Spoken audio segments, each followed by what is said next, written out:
지난번 이국노 선생님 편에 이어 조선어학회 사건에 대해 이야기하도록 하겠습니다. 이국노 선생님이 조선어 연구에 1929년 입회하면서 조선어 연구는 활기를 띠게 됩니다. 독일 베를린 대학에서 경제학 박사 학위를 가진 이국노 박사는 초엘리트라 할 수 있지 않습니까? 그래서 조선어학회 사건으로 투옥되기까지 14년간 언어 독립운동에 매진했습니다. 귀국하기 전 계획한 대로 민족어 3대 규범인 한글 맞춤법을 통일하고 조선어 표준말을 갖다 모으고 외래어 표기법에 통일을 하게 됩니다. 이렇게 완성해 가는 과정에서 학생들과 민족 인사들의 참여가 있었습니다. 특히 이러한 조선어학회 활동은 민중의 지지를 받고 있었죠. 그것이 일본에게는 위협이 되었던 것입니다.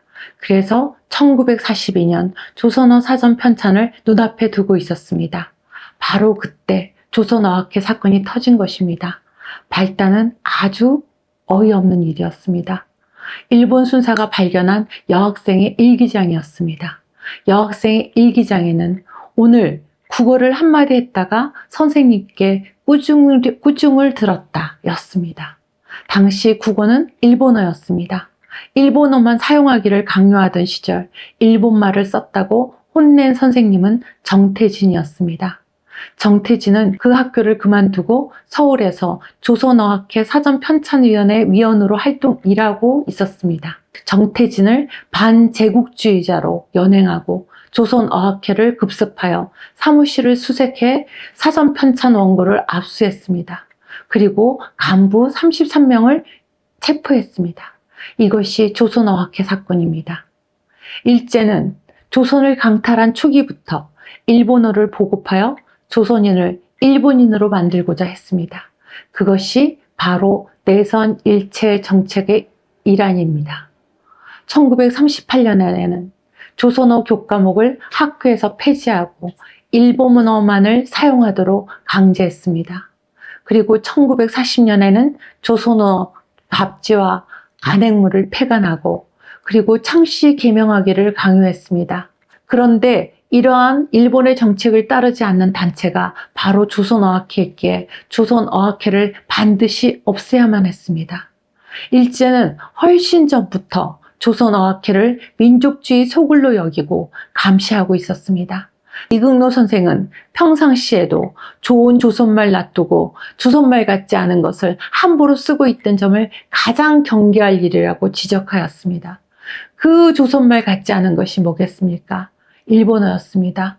좋은 제 나라 말이 있건만은 그것을 버리고 저희들끼리도 외국어 짓거리기를 조금도 꺼리지 않는 것이 심하면 외국 사람이 조선말 하는 그 뽕까지 취하는 것이 여러 가지 다른 것도 남에게 따라가기를 좋아하는 심리라고 단단히 비판했으니 눈에 가시일 수밖에 없었지요.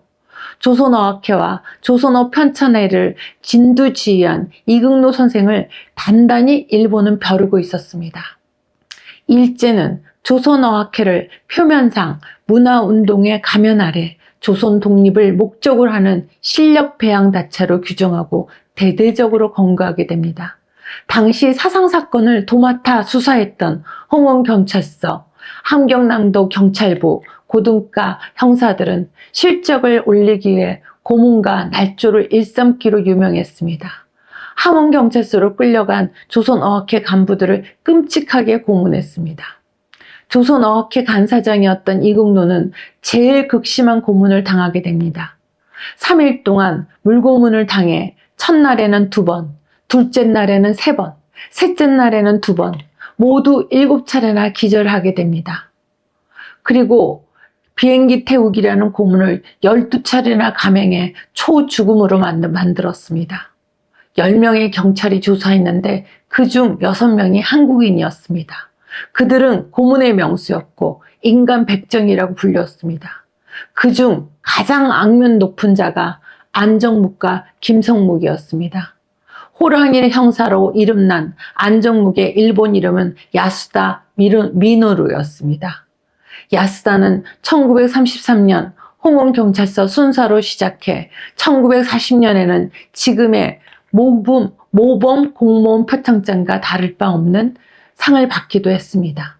1943년 무렵에는 홍원경찰서 고등계 순사부장으로 가장 악질적인 방법으로 조선어학회 회원들을 공포에 떨게 한 인물입니다. 정인성은 야스다의 잔혹한 고문수법을 다음과 같이 증언합니다. 이 사건을 처음 발단시킨 자로서 야스다는 행포가 심했다. 그때만 해도 정말 우리 한글 학자들은 순하디 순한 어린 양이었다. 특히 비행기 태우기라는 고문을 당하고 나면 열이면 열 모두 얼이 빠져 거저 사실이지 하고 물으면 그렇다고 고개만 저절로 끄덕여졌다. 이 고문을 그들은 공중전이라고 불렀습니다. 그리고 물먹이기를 해전이라고 했습니다. 죽도나 목총으로 마구 때리는 것을 육전이라고 했다는 것입니다. 그들은 인간이 아니었습니다. 또 다른 인물은 창시명이 시바타 겐지인 김성묵입니다. 제주도에서 태어난 그는 이은재의 선생의 제자였습니다. 처음에는 이은재 선생에게 깍듯이 인사하더니 며칠 후부터는 취조받고 있는 이은재에게 다가가 욕을 퍼붓고 마구 때렸습니다. 시바타는 고문왕이라 불릴 정도로 잔혹했습니다. 충성경쟁을 했던 것이죠. 그는 어느 날 하루는 이극노와 정인승에게 독립정부를 세워 각각 대통령과 문부 대신을 하기로 했다는 날조사실에 대해 자백하라고 구타했습니다. 이처럼 악랄했던 시바타는 마침내 이윤재 선생과 한증을 죽음에 이르게 했습니다. 수많은 피의자를 반신불수로 만들고 말았습니다. 김성묵은 1943년 조선어학회 사건의 수사로 혁혁한 공로가 인정받아 경기도 경찰부로 영전되어 해방 후에도 뻔뻔스럽게 그 자리에 있었습니다. 그리고 일본인 전당포 주인을 협박하여 30여만 원을 사치하였고 이 일로 1946년 2월 검거되어 이날 재판을 받게 되었습니다. 검사는 과거의 민족적 제약사와 해방 후에도 그 자리를 고수하고 불법 행위를 감행했다고 준엄하게 꾸짖은 후 김성묵에게 1년 6개월을 구형하고 4월 13일 열린 선고 공판에서 판사는 검사의 구형대로 1년 6개월을 언도하였습니다. 이후 김성묵과 안정묵 그리고 주병훈 박동철 등 조선어학회 사건과 관련된 조선인 형상들의 행적은 신문 잡지, 기타 자료에서 전혀 나타나 있지 않았습니다. 1949년 1월부터 6월까지 진행된 반민특위 조사 기간에도 이들의 체포와 기소 사실은 보이지 않았습니다. 이승만 정부 때 악질 고문 경찰의 대명사인 노둑설이나 김태석도 이승만과 친일 경찰의 비호하에 어떤 처벌도 받지 않게 순탄하게 살았습니다. 그렇듯이 반민족적, 반인륜적 범죄를 저지른 김성묵과 안정묵에 대한 수사나 처벌도 없었을 것입니다. 이극노 선생님을 비롯한 조선어학회 간부들은 1945년 8월 17일에서야 3년의 옥고를 치르고 감옥에서 풀려납니다. 해방이 되었기 때문입니다. 그런데 14년간 심혈을 기울여 작성한 원고가 다 압수되고 사라진 것입니다. 정태진은 사전 원고를 다시 쓸 생각을 하니 눈앞이 캄캄했다고 합니다. 심지어 고문을 받을 때보다 더 가슴이 아팠습니다. 그런데 3주 서울역 역장으로부터 전화 한 통이 옵니다. 서울역 운송창고에 조선어를 풀이한 원고 벙치가 있으니 확인해 보라는 것입니다. 증거물로 함흥에서 서울로 오다 갑작스런 일본의 항복으로 원고가 그대로 방치된 것입니다. 신문에는 사람 따라 갇힌 원고가 1000일간 옥살이를 하고 해방되었다고 보도했습니다. 26,500여 장의 원고를 토대로 1957년 우리말 큰 사전 6권이 발간되게 됩니다. 이극노 선생은 어려운 환경에서도 조선어학회 직원들에게 어떻게 해서든지 조선어 사전을 완성해 내놓아야 한다. 이것이 어느 구석에 박혔다가 후일대가 돌아오는 날 민족의 말을 되살리는 계기가 되어야 한다.